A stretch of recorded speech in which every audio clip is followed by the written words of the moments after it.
Hello, everyone. Oh my God, Happy New Year. Welcome to Ask the Drummer in 2023. Oh my God, I can't believe it. So, I hope you all had a great start to the year. So, it's the first episode of Ask the Drummer in the new year. And I'm really excited about this because we've got an amazing drummer that we will be talking to in just a few minutes. But before I bring him in, I just want to say 2022, especially the last few weeks of 2022, we've lost quite a lot of amazing musicians, like Terry Hall, and it's really sad. But there's one in particular because the death of a drummer, I always thought like, because I do love drummers. It always hit me really hard when I hear about a drummer's death. And one is Ian Templeton of Shaq and The Last. Um, so he left the planet last year, just a few weeks ago. And as most of you were follow Ask the Drummer, I had Ian Templeton on Ask the Drummer in 2021, and unfortunately we weren't able to finish it because some technical glitches happened and we couldn't continue the interview. And even though it's modern technology, there's always glitches, and we can't avoid it. I do hope that we won't have anything today. But anyways, yeah, I just wanted to dedicate this episode to Ian Templeton. I really miss him. He is such a lovely person, a lovely human being. He's so funny, and I'm really grateful that I managed to get to know him for a bit. And yeah, so rest in peace, Tempo. Anyways, so that's it. So today, as I've mentioned earlier, we've got an amazing drummer um, for the first episode of Ask the Drummer in 2023. And so I'm gonna bring him in now. So please welcome my dear friends, Mary Stuart Roswell. Oh, bless you. Thank you. Hello, hello, Mary. Yeah.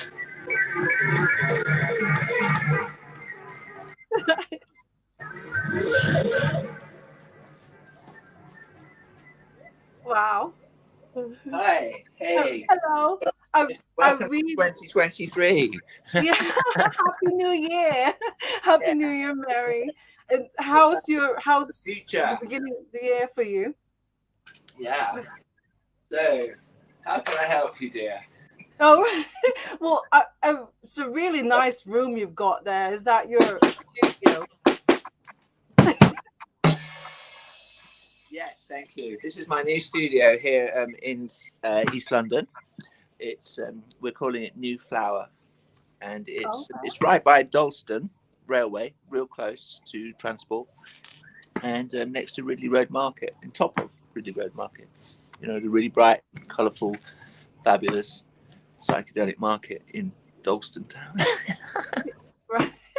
Well, I'm going to say, because I've written down my script actually about an introduction for you, but I was because I was dedicated to my dear friend Tempo, I've forgotten to say that you're not just a drummer, but you're also, I've read this in an article that you're regarded as a psychedelic adventurer, and an artist, a multi instrumentalist, a poet, producer, and a TV presenter too. Which I had a job doing a TV presenter. That was so funny. I would, that's well, incredible. it was such a hassle, in fact, though. Oh, well, I will be asking you about your TV presenting later on in the show, but I just want to say also that I was able to contact you or get to know you when I had Ian Button on Ask the Drummer. Ian So Burton is just one of my favourite people. He's so lovely, and he's a fabulous drummer also. But he's not only a drummer, you see. He's also a producer and a guitar player. and he's played guitar in some really famous bands actually. Yeah, right. Because he wouldn't tell me. well, well, I remember so like you, who's also Ian Button's bandmate in Swansea Sound. I remember him saying that Ian Button should be prime minister because that's how amazing he is. Yeah. But yeah, so anyway, so this is really really exciting for me because I mentioned it to you earlier before we came on live that um, everything about you, your bands, that's all new to me. And um, one of the reasons that I love doing Ask the Drummer is I get to find out more about not just the drummer, but all these bands that I've sort of like missed out on. Um, so because there's so many things out there that sometimes it's a bit difficult to just Google bands, and you've got to have like a specific artist or band to Google. So this is one of the things that I do about Ask the Drummer. So yeah, so you can still hear me, right? I was just trying to concentrate on what the question was. Sorry. Oh, no, it's I was saying earlier that all these things, so like about you and your bands like Spaceman 3 and the Darkside, they're all new to me. So it's really good for Yeah. me. One of the things I like about Ask the Drummer is I get to research about it and then of course ask the drummers themselves about the bands. So so we're gonna sort of like start now, which welcome to Ask the Drummer. Episode 63 is all about you, Mary Stuart Roswell. Um, Sterling. Sterling Sterling Roswell Roswell. is the name of the act that used to play quite regularly live performances all around Europe and America and the UK, obviously. But when that COVID thing happened, all of that stuff just sort of stopped. And really, like, since the COVID, which hasn't been that long, I've really been using most of my energy setting up this new studio. I've been doing this now for the last few months. Most of it was in storage for a long time. But the last time that I worked in a proper studio was years ago with the Gold Top team, with Nick Lowe and Neil, bless him, all those guys, Bobby Irwin, who was a fabulous drummer. He was probably the best drummer in the land, Yeah. He plays the drums on some of my tracks on my songs on my album. Well, he plays the drums on all the good songs on my album. But I'm working on a new album at the moment, though, a new Sterling Roswell album, and it's coming along nicely. It had a little bit of a break, like I say, in the studio got packed away and stuff. But I'm gradually getting all the tapes up and the bits out, and it's actually featuring my really dear friend Jim Sklavounos on drums. Maybe I can give him your link. He might, if he's got time. Gosh, with the bad seats and stuff. But yeah, he's fabulous. Oh, that's brilliant. Yeah, I'd love to speak to sort of like all the drummers out there. But Sterling, and also there's Roscoe as well. Those are the names that you actually used when you were in Spaceman 3. But before I ask you about Spaceman 3, I mean, I don't know if this is true, but I came across an article on Google that says you grew up in Africa? Were you Yeah. born in Africa? No, I was born in Middle England, in a little village near Rugby, Harbour Magna. But my parents took me to Africa when I was 3 till I was 10, and the thing that my dad bought this drum when I was 4, which I've had ever since. That was in 1969. God, gosh, I wake up in the morning and I'm like, God, 30 years has just gone by, and what happened? It feels like yesterday. But yeah, so this is the drum that I've had my whole life, and I played it when I was like this big, and now I can play it like this. Oh wow! Yeah. And we drove up the east coast of Africa for 4 days, and we saw lions and giraffes, and I met the king of the Zulus, and he gave us this drum. It's amazing. Yeah, I've played it ever since. It's a log drum, African log drum. It's fantastic, and you still got it. Yeah. Wow. Well, let me just say that Aiden says that audio and visuals a-okay. Aiden is actually my support tech, so it's good. But every time he says that audio and visuals, okay, that's fine. So, were you from a musical family then? No, not really. My mum's musical though. My mum plays piano and cello, but no one else. No one in my side of the family's been even left school properly. Or went to arts. I mean, I'm the only one that like tried to do something outside of the norm. Um, and yeah, I'm quite persistent, so here I am. Yeah. So you moved back. So you were born in Rugby, and you moved back to Rugby when you were 10. Yeah, Um, me being originally from the Philippines, I mean, I didn't know this, but Rugby is actually the place where the sport rugby originated from, or very, very rough town. Everyone's mentality is much akin to the sport, which is like they will rough you up for fun. Yeah. Me, like arriving at 10 years old into that after spending up till that point, going to a convent every day and being taught by Irish nuns, beautiful Irish nuns, young, being taught about Bob Dylan or the Beatles and Dr. Martin Luther King, the Freedom Riders. This was like yeah, early 70s in South Africa. You know, Irish nuns that are singing actually moved through the fair. It's just one of my all-time dreams. But yeah, from being not really having much explained to me ever really from my folks, but being dropped straight into this really rough, fucked up place. I thought it was really fucking horrible. Rugby in 1977, it was just the worst place ever. The food was like really bland. Um, you okay.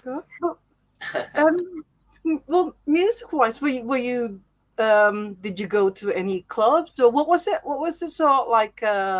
in rugby, Um, in our teenage years in rugby, we had to kind of make our own entertainment, which me and my friends did. Sonic, Pete Kemba, and Gavin, and Tim.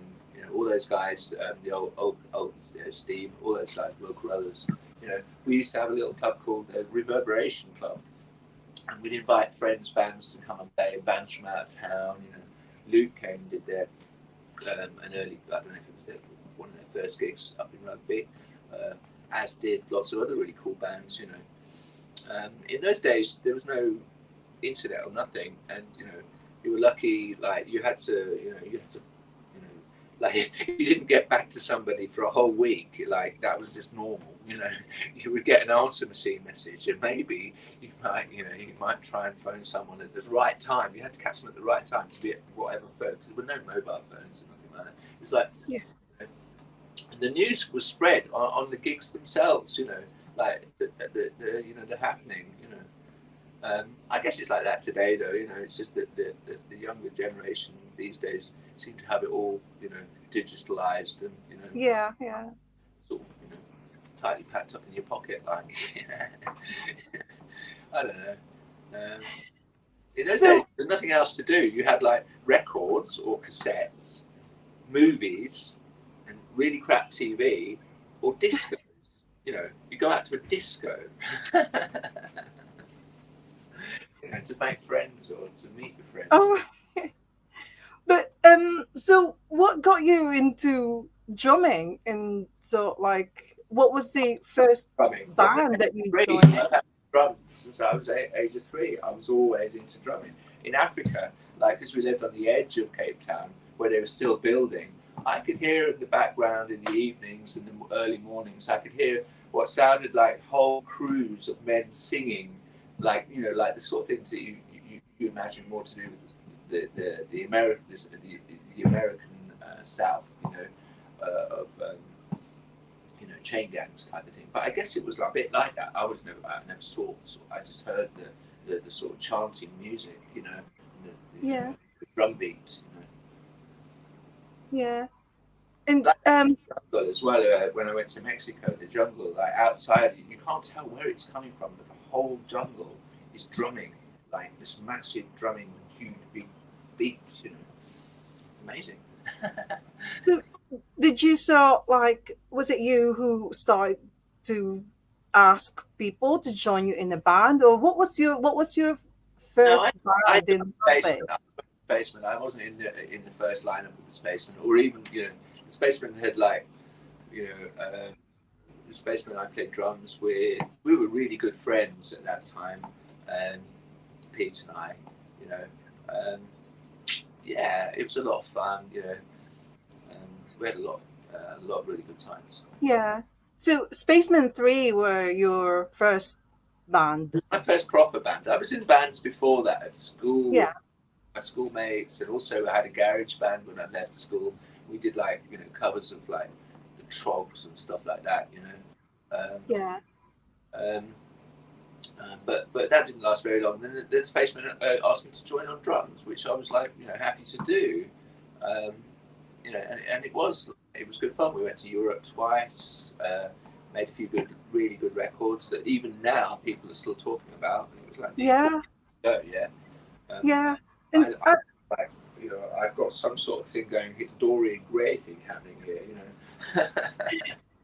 and I believe you were only like a teenager when you joined Spaceman 3. Yeah, I was the teenage drummer in the Spaceman 3. Yeah. Yeah, yeah. And so did you because did drumming come to you so like naturally, or did you have lessons um before you joining Spaceman 3, or what was it like with you?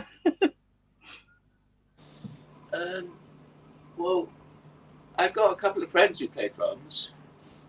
Malcolm Cato, my dear friend Malcolm Cato. He, when we played gigs like together, we used to play the Clarendon, or he was in a band called the Weeds, or the Margins of Sanity before that as well. And he's like my favourite drummer. He really is great. He plays live drums with DJ Shadow these days. He's really good. So Mal gave me a couple of tips, like on how to, make this drum kit work. I've never really used a Charleston before, hi hats. So Mal showed me what to do with those. He's like the expert. He's like the funkiest drummer ever. Like I say, he played with DJ Shadow. He's got a studio quite near to here actually as well, the other side of Ridley Road, where I made the record with Falco, Panther Burns, Memphis, Tennessee. The Drone Ranger. Oh, right, okay. Yeah. As at Mal's studio.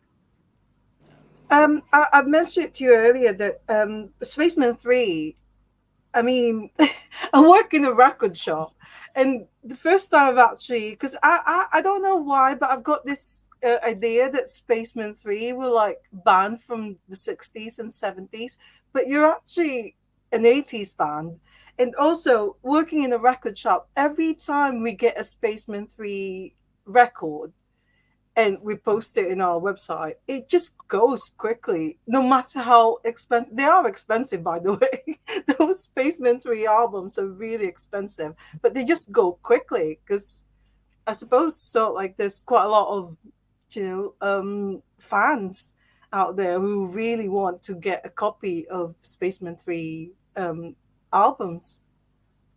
So, Well, that's obvious. The catalogue has been really well maintained, and over the years, it's done nothing but grow in numbers because of the quality of the work. Yeah, yeah. the production. Yeah. And so, but you were only there for the Like two albums that they, two, was it two the two years, albums that they made? Yeah. 2 albums, 2 years. Yeah, Yeah. they didn't last And, much longer after I left, and they pretty much kept the same set live. Um, but when I was a teenager like that, well, I still got the energy now, but I have to kind of reserve it a little bit these days. I can't just let rip all the time because I get really tired afterwards. When I play drums, I go into a trance, and like unless I'm like babysat afterwards and got home safely, I don't know what I'm like all over the place. You know, it gets really messy. I start giving my phone number out to people I don't know, and it's just like I'm in this like weird trance. It's not weird, but it's a trance that for playing drums, it really does that to me. So Yeah. that I can't really, yeah. I love playing drums, but I don't really enjoy playing drums to order 7-6 nights a week at the same time every night. I've never been a fan of that. Oh, I don't even like playing drums like I've done my 1,000 hours rehearsals. I know how to play my instrument. So just what are we doing? Are we rehearsing or are we practicing? You know, those things like I prefer to like the new record I told you about earlier with Jim Scavullinos playing drums. What we agreed to do is we all met up at the studio Goldtop in South London in Tooting, and I played the songs, and everybody interpreted the songs as they felt in the moment, here and now, and that's the record. You know, all I'm doing now is just like making my kind of, my bit like, as good as I can do it, because those guys are so good in the studio, and it's just really neat. Now I've just got the files out, and I'm putting the modular synths on the top, and kind of it's done, But the idea being that playing to order at a certain time, like when you're young, you're expected to go on tour, which I did a lot, 8 years solid yeah. tour. But it's a bit like joining the TA or something, It's like an army maneuver, and then they send you out there and they expect you to carry stock like records, in the back of the van or something, which is just like diabolical, because the records are supposed to be in the stores when you arrive, In the back of the van, you got T-shirts, which is what you're selling, or your merch, not the record company stuff. That should be in the shops already by the time you hit Dusseldorf, Yeah. It reminds me of like when I went to see Go Kart Mozart. um, Lawrence of Go Kart Mozart. Actually, because I asked him after the gig, how come there are no records? And so like there's no merch. And I remember him like saying to me, he expects people who go and see them to have actually bought the records already before going to see the band. Well, there is that as well. But have you heard of a record company that gets those records in the store before you arrive? I'm finding it hard to think of one right now, but you might be able to put me right. I don't know. But so anyway, so Spaceman 3, I've only found this out as well, that they've actually, after that, they've had Spiritualized and Slipstream. And now I'm going to ask you about, after Spaceman 3, you joined, or did you form, were you one of the founding members of a band called the Darkside? No, the Darkside were a coexisting band alongside the Spacemen 3 from like 1986, I think. And it was my dear friend from school, Nick Hayden's band. He was the singer, and he's so funny. He's the first person that talked to me when I arrived from Africa in the playground on the first day of my new day at my new school. And me and him have been friends ever since. But yeah, Nick's written a book. He's actually written a really great essay for my magazine about UFOs, and how he says that they're not necessarily mechanical objects, but they're actually living sky creatures. It's just fucking amazing. Wow. Yeah, so the Darkside started in 1986 with, and I joined after the Spacemen. There was a few lineup changes in that Darkside, and I ended up playing the drums for them on the first album, which was good fun, and did a lot of touring. Yeah. Well, the one I posted on the Astro Drummer Facebook page, that was actually the first time I've heard a Darkside sort of like record or a song. That's absolutely amazing. I've got to say, I really, Yeah. really enjoy that. Thanks for sort of like pointing that to me. And also, I've got a friend who said on Facebook, his name is Emilio Rojas Paz, and he lives in Sweden, I believe. Yeah, he lives in Sweden, and he said that he's been a big fan of the Dark Side since first heard you in 1990. So hello to Emilio as well. He's Hello, from. Mio.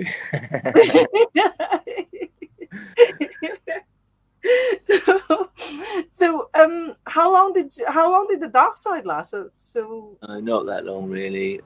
Well, the funny story is because Nick, the singer with the blonde hair in the video, um, directly after doing that, Nick just disappeared, like on halfway through a tour. He was at the sound check and he never made the gig, and never saw him again or heard from him again for like years and years and years. Disappeared, like, beamed up by UFOs or something. And then when he did show up years and years later, he'd written a book about UFOs. Oh, yeah. Oh, right. Oh, But wow. the band carried on the tour, and we kind of tried to keep it together. We did keep it together for a little while, and the bass player, Pete Bain, um, um, took the lead vocal duties, which, well, I don't know, they were okay. I wasn't very happy with it, so I didn't stick around. Tried to make Hello? it work. Yeah. Yeah. We tried different things trying to make it work, but in the end of the day, it didn't. Yeah. I'm much more happy working, like, since those days, since I've got out of rugby. I went to live in Italy for a few years. I worked on a TV show. It was amazing, huge, great big TV show. And then since then, I've come back to London. I've been in London since 1999. Struggling with lots of things. London being like the most expensive place in the universe, and That is the true. most unhealthy place to try and make a go of it. But here I am. I've got my new studio all set up and plumbed in. Just keeping a studio together. Can you imagine? I recently bought a cable tester because, you've got to, things just keep breaking all the time, or old things keep, it's just like pouring money into a hole in the ground, really. But I'm happy doing it. Yeah. So Uh, so after the Dark Side, you actually moved to Rome and become a TV presenter and became a TV That was presenter. just a total chance, right place, right time fluke. There were 50 applicants, and they chose me. I did a screen test, and it was just like, again, it was totally random and totally fluke, because the screen test was sight reading on camera, and they put a page of Yeah. printed page in front of me, and it just turned out to be that it was all about Jim Morrison and the Doors, but it was in Italian. So I winged it because I know everything about Jim Morrison and the Doors. Oh. I love Jim Morrison. So, well, do you speak Italian or did Well, at that you? time I was really sketchy, really shady, but now I'm a little less sketchy, but I still get everything wrong. I do try though. It's Yeah. easy to catch, the gist of things, but you can just as easily not get, like, if it happened already, or if it's gonna happen, or Oh. if it's not gonna happen. And how long did you do it? How long were you a TV presenter in Rome? Just for one season. It was 30 shows, and it was broadcast across Europe on Channel 5, Canale 5. And it was quite funny. It was like almost, for teenagers and young adults, and information. We talked about music and films, comedy, um, all kinds of stuff, issues. Yeah. Any of those on YouTube? No, Do you know? it was before the internet. The only Okay. thing I've got is the only thing I've got is the Super 8 like title sequence at the beginning that was shot on Super 8, which is just amazing. Oh, But I've got that. That's actually on my Instagram. The day that I started my Instagram, my friend Massimo, who was the producer of the TV show, we're still friends. You know, he's amazing. He's like one of the best artists in Rome for cine projections and, you know, throwing parties. It's just amazing. Like loads of projections, all throwing like lights off into, you know, incredible vistas of psychedelic, you know. Oh. The scene out in Rome is just great, the Conoscenti, you know, because it's like media set and, you know, and and it's just great out there. The weather's amazing. All right. So anyone interested sort of like seeing it could just sort of like follow you on Instagram and they can sort of like find it there and watch it Yeah, there. yeah. Just clips of it. You know, it's funny, you know, and it really is from a long time ago. Yeah.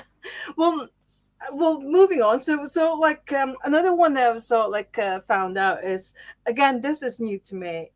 Sky Sunlight Saxon of the Seeds.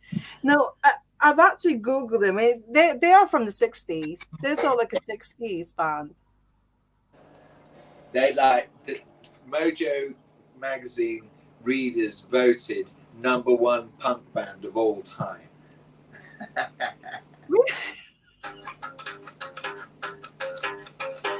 Oh wow!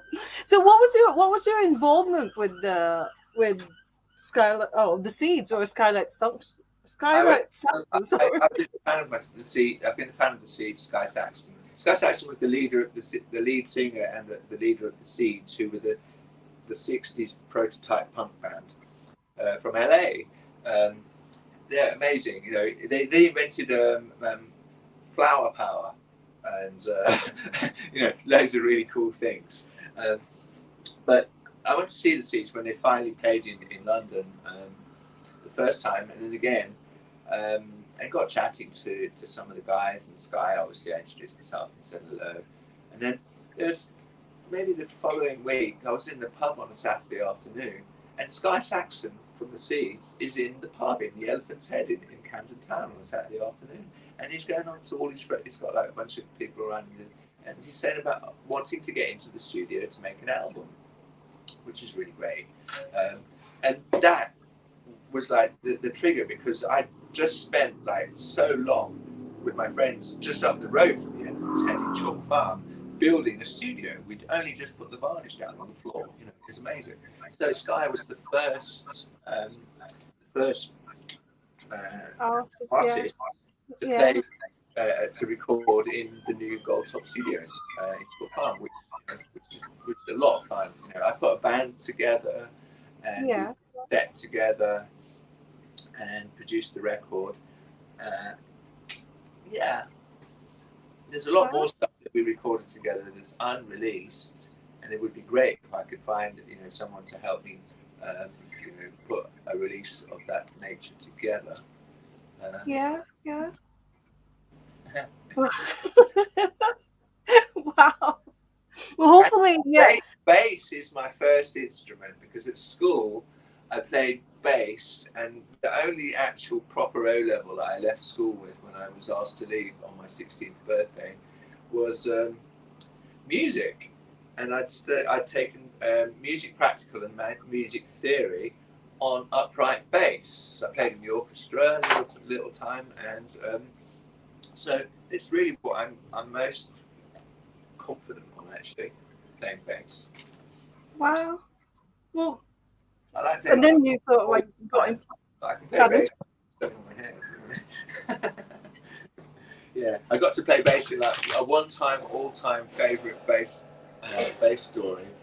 I got to play bass with the Vibrators at the Hope and Anchor. Really fun. That was so cool.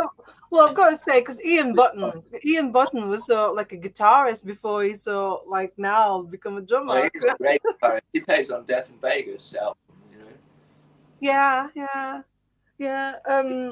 And Trashing Dobbs as well. That's how actually I got like no Ian Button is like the guitarist, like Trashing Dobbs, but yeah. But anyway, there's another band that's pardon. Keep Up Cambridge. That's his new band. They're great. Yeah.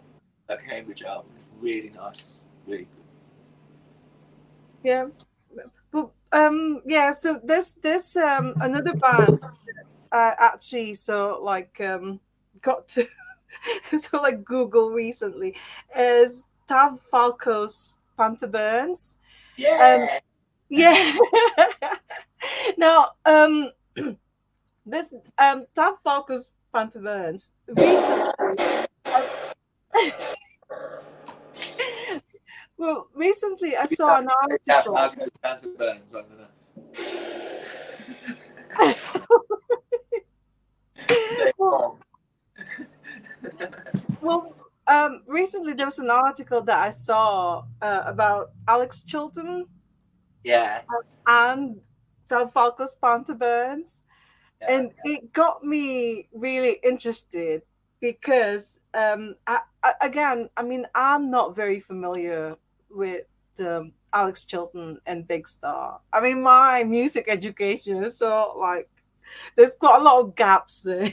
So, but Alex Chilton, well, Big Star. The first time I've actually got to hear of the band or actually saw it is Michael Head and the Red Elastic Band's drummer, Phil Murphy. He was wearing a sort of like a Big Star T-shirt in one of their tours in 2021, and it didn't sort of like register with me because I had no idea it was Big Star.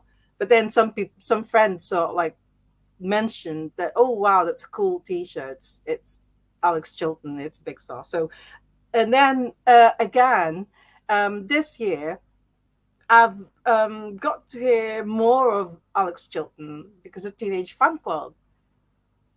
Well, yeah, I don't know, yeah, yeah. yeah, because they're That's like, good. I think they're like really big fans of Alex Chilton. Yeah. Um, and so when I saw this article about Alex Chilton and Tav Falco's Panther Burns, and then also knowing that you're um, part, or is it you played with them or you produced one of their albums? Is that right?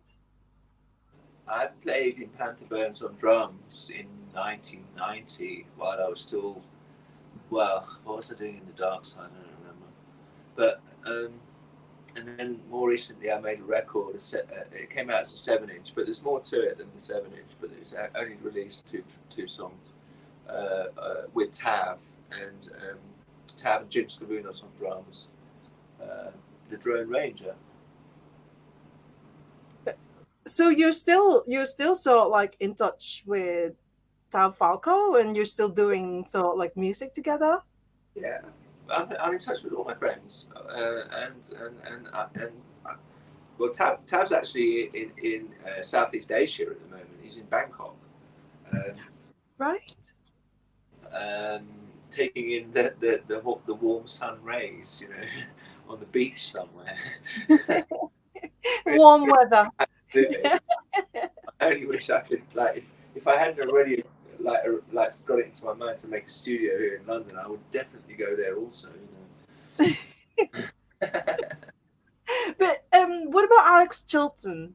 Did you actually get to play or share a stage with Alex Alex Chilton? Chilton, I went to see him. I'm not sure if it was his first UK tour, but I think it was 1986. Um, he was signed to a record label that I really like called New Rose, and that's the label that the Panther Burns were assigned to, the Cramps were signed to, and Rocky Erickson from the 13th Floor Elevators was signed to. It's really interesting. Based in France, and had a really great roster of bands and artists. So Alex single came out as a double pack, and I went along to see him play, which was just fucking amazing. Excuse my French, but hey, what really was. Ever since then, I've just been like completely, because that was the kind of the missing picture puzzle piece for my mind, in because I've been listening to a lot of Memphis music, blues, R&B, rock and roll. I love Elvis, um, and Jerry Lee Lewis, and Johnny Cash. Yeah, you know. So that kind of that time frame is like where the really good stuff. The Cramps recorded their first. How I kind of heard of Alex Chilton was was that he was the Cramps producer on the first album, Songs for Oh, Law. Yeah. So I went along to see him play anyway. It was just great. And then from then on, I kind of I never got to meet Alex, or well, I could have if I wanted to, but I am too shy to meet Alex Jones. oh, I have okay, but Alex, like I was like, it's like when like other friends of mine, like Martin Revenell in Vegas, Suicide. I've opened the Spacemen. We opened for them loads of times. Every time they come and play, I'm always there. But like Martin, I can like chat to for hours, like like you and I now, But like Alan, like I'm like, I don't know what, and I completely lose it. Like, I can't, like yeah. But you know how it is sometimes. oh God. So you're not. I mean, being a fan. I mean, I'm sort of like thinking, like with me, I'm a fan, and every time I go to a gig, and so like I always approach so like musicians and the artists, and I always sort of like, oh, can I have a photograph and things like that. So you never sort of like did that with Alex Chilton. No. I saw him play at the Clapham Grand and got the single, and I was happy. Yeah, It was 100 people all getting in his face, trying to get like 1 second of something out of him. I don't know. So I let that be. For me, when you're coming off stage, like and you played a really good gig, a long gig, on a big stage, you're fucking tired. And especially like what I was saying earlier, drums like really does it to me. But like on any level, playing guitar and singing has the same sort of effect. When you're holding your voice for a long time, you get that kind of where your head's buzzing and stuff. yeah, It's all great. It's a real rush and a high. Playing in front of an audience of people like live, and they're digging you. It's like better than any kind of drug. All of the any kind of drugs, anytime at all. Forever. Like just like a gig like that. It's just it feels just like real and natural. Whereas and the high is just phenomenal. It's great. I love yeah. that. But meeting Alex, well, my friend Lisa, my friend Lisa, she dated him for a little while in the 80s. And, Amazing. yeah. That's just really amazing. Yeah. Well, talking about so like after you finish your set or say you're on doing a gig or something, how do you feel about so like fans going up to you Oh, I and love that. So asking you for photographs and I, signatures? I'm just a big, massive fan myself, and I love talking to people. It's just what I do. You know what I like, Sterling Roswell, Space Monkey. Like, I can play loads of little party tricks now. I ought to be able to. I've been doing it long enough. I can. Here you go. Look, what's this? Here we go.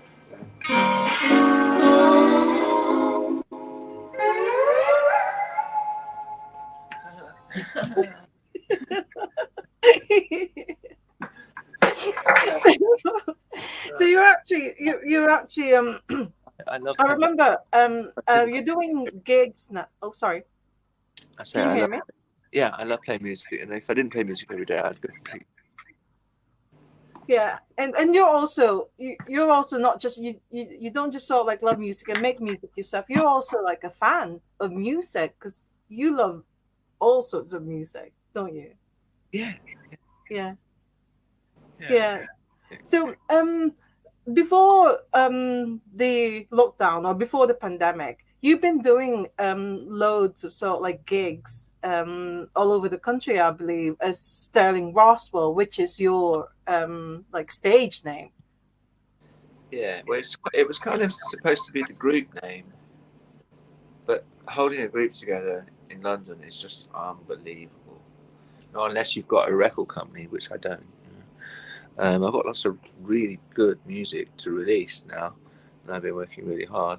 And I'm sort of trying to think. The next thing I'm doing, which also again I've been working with my friends, is making a magazine, which is kind of telling a story that's an untold story, my story, um, we've touched on a few things here today, but it's called The Third Kind, and it's about being completely Sterling Roswell.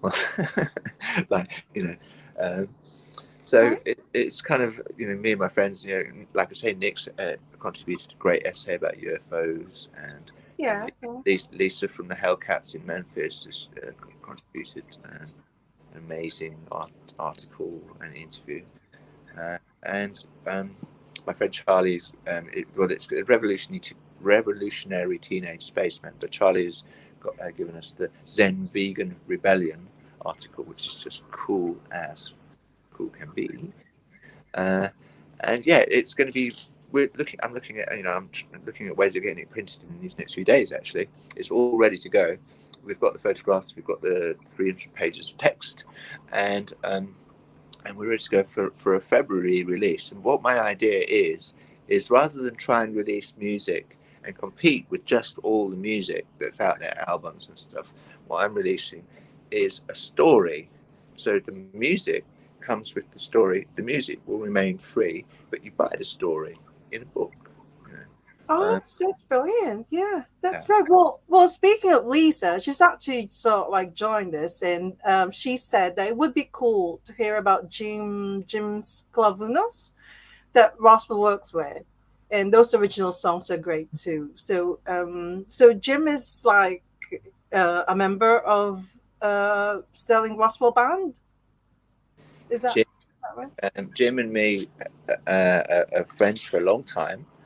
Jim is a permanent member of Grinder Man and Nick Cave's Bad Seeds. Uh, Oh, right. he moonlights with the Sterling Roswell Bare Nodes band. Occasionally, yeah. Well, no, we've released two songs, two singles, a 10-inch single on Trashwax Records just before the lockdown, and also a 7-inch single on the Psych Against Cancer label. Which was actually a boutique pressing. And it sold out immediately. But Oh, yeah, yeah. but I've Well, got a few, I've got a handful more songs that me and Jim have done.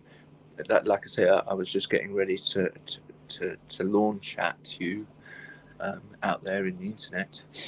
But yeah, it's been a while since I haven't really had my workspace up and running for a long time. Gosh, it was such a joke of a conundrum, really. But yeah, now I'm like really happy, and I'm absolutely like, it's like the where it's situated in Hackney, East London. It's just yeah. fabulous. There's rail right outside. There's a beautiful Rastafarian market right outside, and I'm really happy to be here. It's actually called the Ridley Road Social Club. You all can come and check it out. Go Ridley Road Oh, Social Club. in Hackney, in London. Yeah, Yeah. yeah, yeah. Well, We've got a gallery here. We have gallery stuff here. The book, magazine, and new thing. I'm going to be doing at the gallery here, which is along the hall here. There's a cafe and a record shop, and yeah. it's a real cool thing. So, when do you think will all this sort of like the magazine will come out? February. Next month. So, Yeah. oh, that's brilliant. So I I've look got it forward. all shaped now. I'm just making the last little box ticked about which printing solution to take. I'm much more for actually buying the bloody machine and doing it myself. Well, I think a lot of like artists and musicians. I mean, they do a lot of things themselves nowadays. It's all Well, like whatever you do, DIY, like with a DIY. record label, if you've got a record label and if you're a musician and you've got a record label, what you're doing is you're giving them the work. Yeah. So don't complain when they take the money. If you do it yourself, you can do it yourself, and you can, hopefully, you can juggle. It's like a balance off really between the devil you know and the devil you don't know. But sometimes working with a record company is really great because they're a professional outfit, and get Mhm. your stuff in the shops on the day of release on both sides of the pond, and Yeah. my dear old friend Sonic Boom, like his new Panda Bear record is out in America on the same day it is in the UK. We have proof of that because my friends Lisa was actually buying one at the same time as me and Horton were buying them in London. And we all had a listening party, and it's a fabulous record, by the way. I Yeah. truly recommend it. Panda Bear from the Animal Collective, and Sonic Boom from the Spacemen 3. What's not to like?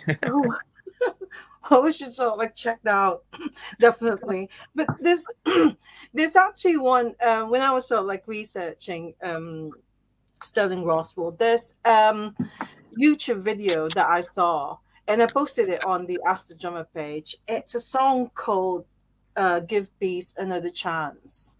Now Yeah. that message alone, I really love that. So I actually played it loads of times, just listened to it over and over again. Because and I've got to say that I do love your voice. Oh, That's a fantastic song. So, and it's perfect. But can I just say, is has it got to like anything to do with so like because John Lennon did say, he did sing about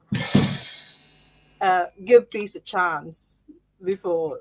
So when has it? when Sean Lennon heard it, he invited me to open for his London show. I was so thrilled. Whoa! Whoa. They were amazing. Can you imagine how good the Beatles would be if they'd have stayed together or all together till now? That's how good Sean's band are. They're fucking out of just off the scale good. They've got Mellotron on stage, for God's sake. Yeah.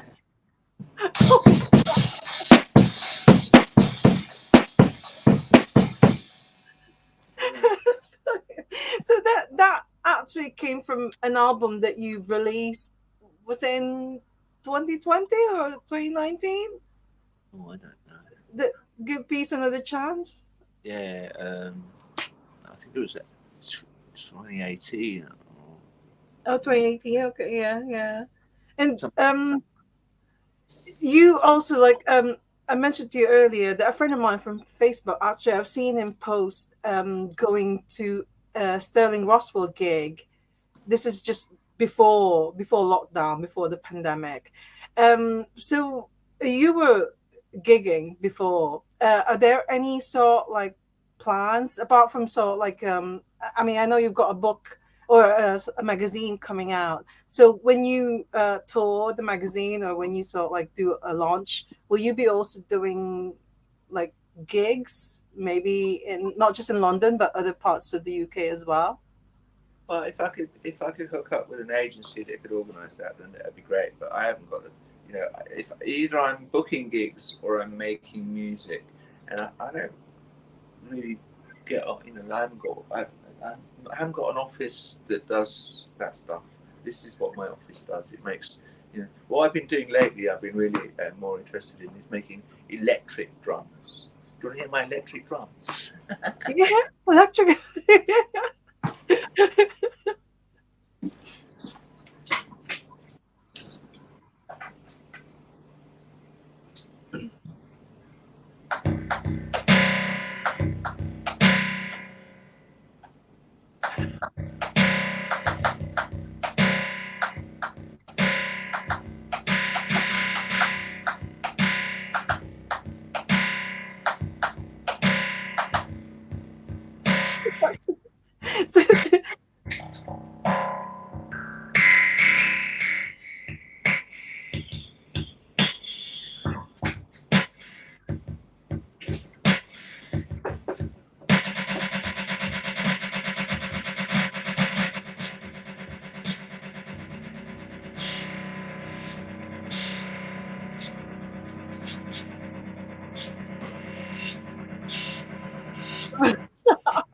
So, so that's brilliant. Thank you. Thank you so much for that. Do you also like do you not play drums as much these days now, or you still do? You what? Do you still play drums as much these days, or you Yeah, said I you like play playing again? drums. not every night of the week, and I've got my drums here. This says up here. I play drums quite often. Wow. I've been playing this stylophone drum set more often now that I was just showing you just now. That's a stylophone, but it's a stylophone drums. Plays bass as well, though. Oh. Well, is there like a Sterling Roswell page or I've website? got a But Bandcamp that you can look at, and there's a whole 25-song playlist album. You see, before the lockdown, I was going to release a box set of 3 albums. My first 2 Sterling Roswell records, the Psychedelic Ubik album, then the Call of the Cosmos album, and the 3rd album, which was going to be B-sides of singles, remixes, lost tracks and stuff like that, which in itself, it became 25 tracks long. And it had a scheduled release for an American record label who, like, a few months into the lockdown, went down in a really bizarre way. Burger Records, yeah. I don't know if you heard about that, but it was bizarre. And then, like, so we even had the artwork done, and it was just going to go to the printer when finally Burger Records got, like, just totally blasted out of the water. And so my release was off. My visit to LA to sign up was off. And, I've still got this album, which I haven't got anything really, right now. It's just on Bandcamp. oh, so fans can just actually just go on your Bandcamp page and just is it digital, or at the moment is it not like All download? of the vinyl is sold out. Please don't try and get me to post you anything. Oh, okay. No, there's nothing left. It's all gone. Over the lockdown, all my friends were really supportive. They every time I had to, I was down at the post office sending stuff around the world, which is really great. And people putting in money in PayPal. My PayPal is my email address, which is marystuartroswell@gmail.com. And that's, if you like it, throw some love our way. Yeah. We like going out. We like eating nice places. We like nice clothes. Look.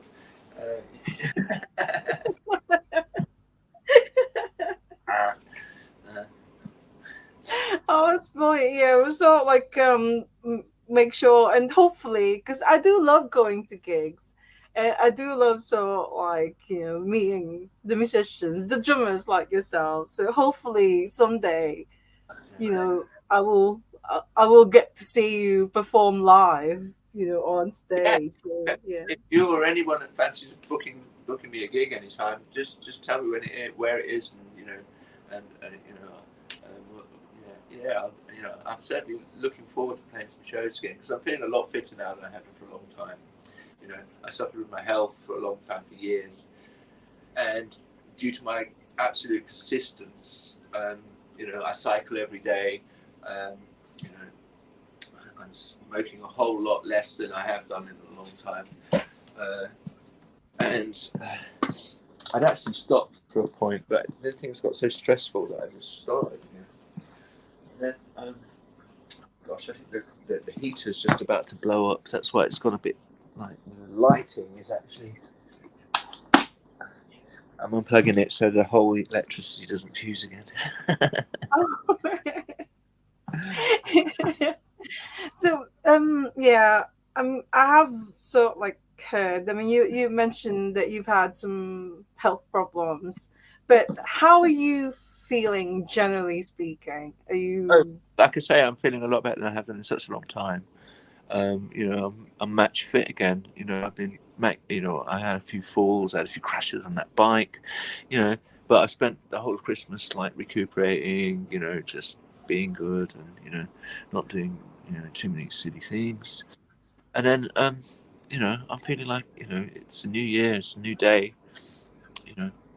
Yeah, and you've got loads of sort of like you've got a magazine and hopefully Yeah, the third gigs. mind. What that magazine was the idea from is because well, I'm a huge admirer of William Burroughs and Brian Gysin, the artist and writer, the collaboration they did together called The Third Mind, which has got the famous Dream Machine and the cut-ups that people do, you know, like David Bowie and stuff like this. They make. Oh yeah, yeah. Yeah. So that's all from William Burroughs and Brian Joyson, which the book is called The Third Mind. So what I thought about, because it's, especially as me being, you know, on this journey of transition, you know, one thing about being trans is you're not trans forever. It's about, you know, it's only lasts a certain time, and then whatever it is you are, you know. Me, I'm still in early stages, really. It's, you know, it's been a double thing, really. So, you know, the third mind, one step beyond, and I've decided to do my thing called the third kind, which is kind of me, because I'm not a boy and I'm not a girl, you know. I'm some kind of thing in between right now, which is the transition of it, you know. Yeah. So this is what the magazine is all about. So Yes. yeah. It's about art in transition, art in flux. That's interesting. Yeah, that's really good. And it's going to be out. So is this in print format or is it It's going to be print available? format a lot sooner than it's going to be on this damn website that I've been paying for, but only I can see. Don't start me off on that. But yeah, it's going to be on print. Yeah. I'm just looking at ways of not making it such an ecological disaster or print in a way. That's what I'm trying to find. Yeah. But I found a company in Europe that has got eco vinyl, and they press up eco vinyl, and I was just thinking that's something I'd like to pursue. Yeah. I think there's some company or a record label in Scotland called Last Night from Glasgow. They do eco vinyl as well. Oh, So okay, that's good to know. yeah, that's yeah, I think that's one of those sort of like new things now. But right, well, it's, you know, nearly, so like it's after 5. I've still got just a few sort of like general questions I'd like to ask you. Cool. But this is like sort of like you as a drummer. So, um, do you when you when you played drums before as a teenage drummer in Spaceman 3, did you twirl or do you twirl? Like, you No, know, my special party trick was absolutely destroying the drum kit every single time.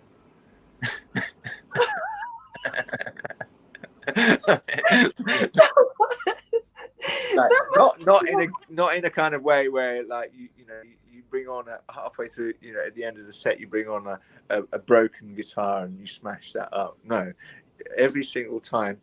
Well, I've still got the kit now. Here it is. But it's a jazz kit and it's very light. And the kind of drones that we used to be making with such high volume with the Spacemen would create a sort of vibration that would make my drums almost levitate, you see. And they would be like shimmying around the stage, and you'd have to kind of try and keep control of them and play them at the same time, which always inevitably ended in them getting broken. cost you a fortune. The drone at full volume makes such a vibration that the whole thing goes like this, you know. Yeah.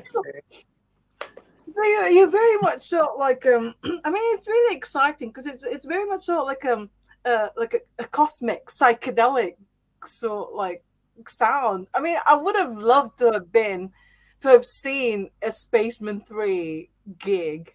Well, you've got a very good example of me playing one of the very first gigs I did with Spaceman 3 when I hadn't we hadn't got the song Revolution yet. It was a few weeks before that, so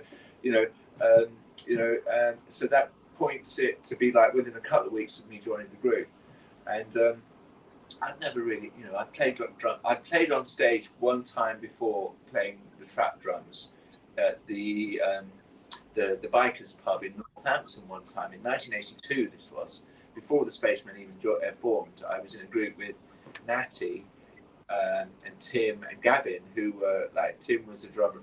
Natty and Tim were both at times drummers in the Spacemen 3 prior to me. We were all friends, and hang out together. and then like somebody had get some kind of commitment or requirement, or they might have a job, or I don't know, But anyway, they couldn't do it as regularly, or didn't want to, was another reason. Couldn't stand it anymore was highly acceptable. Yeah. But things change. But yeah, Well, we had a lot of fun. yeah, We're all yeah. friends.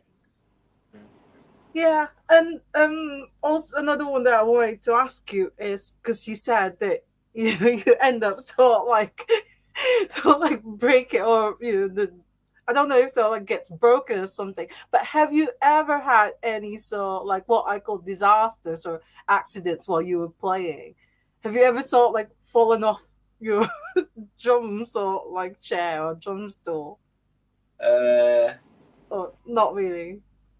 not as much as that is the comic event of the whole drum set slowly moving away from me while I'm sitting on the drum stool. That's quite annoying. Was that a common thing in the past?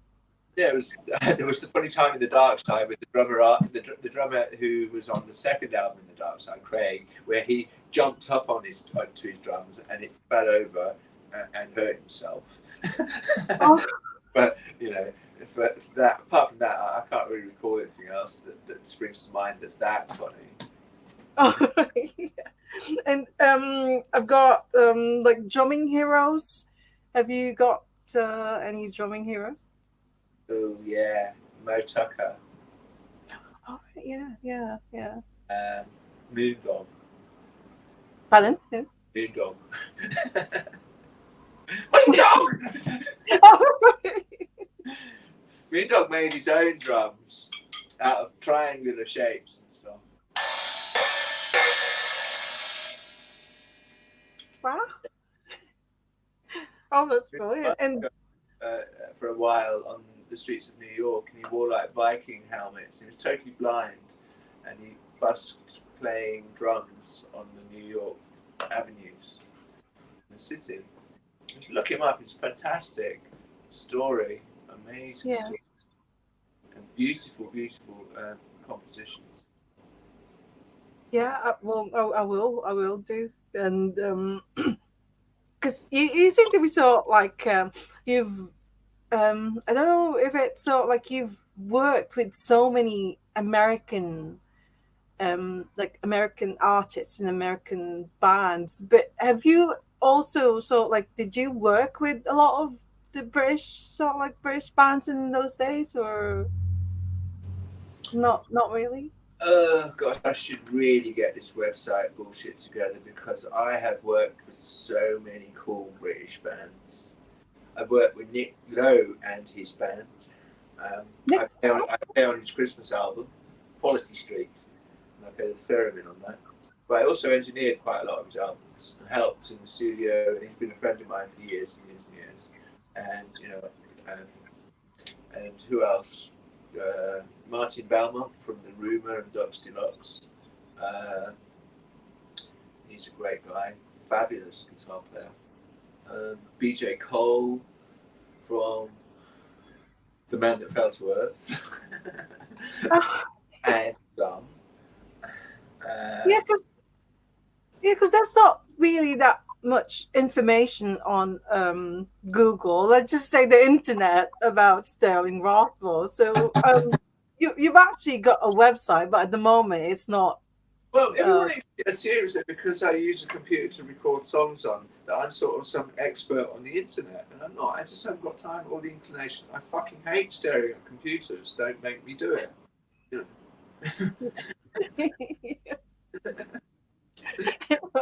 know. I've got some. Look, I've got 3 of them here working now. But they're all doing music, not internet. Not internet. So. It's like, why? I don't. It's not my thing. When I was at school, there was no computer. There wasn't a computer at my school at all. The year after I left, it got. Yeah, but I think nowadays That's it's right. very. So I bought some, and I could try a bit harder, I suppose. But I'm trying hard enough already. And I'm doing what I want to do, which is not fucking internet. Well, I've got my last I've got my last question for you now. So, any advice to aspiring drummers or musicians out there? Yeah, stay in school.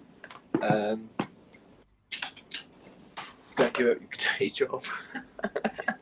um, I don't know. Keep at it, because the real energy is there. If you want to play drums, there is the best. It's the best feeling in the world. I like electronic drums and I like real drums. My whole thing in the Spacemen 3 was I tried to play real live drums like a machine. Yeah, like I played for Yeah, 20 yeah. minutes without changing it. Are you going to sort of like give us a sample of sort of like drum playing? Huh? Are you going to give us a sample of sort of like drum playing, or maybe that the African sort of like, I don't know, is that a bongo or no? It's a conga drum. It's an African log drum. It's this big. There it goes. Oh, brilliant. Tilt it. It changes its sound a little bit. But we always play drums for you, okay? Okay. And we've got the immeasurable equation of Sun Ra here to hold the snare down a little bit.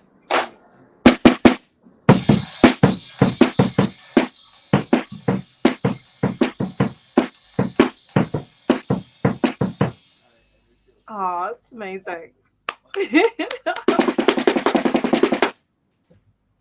Do you know, I could actually watch a drummer play all day long. I just love watching drummers. So yeah, go.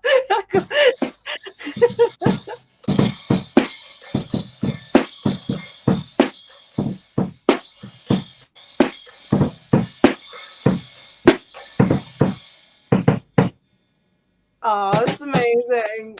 Thank you so much.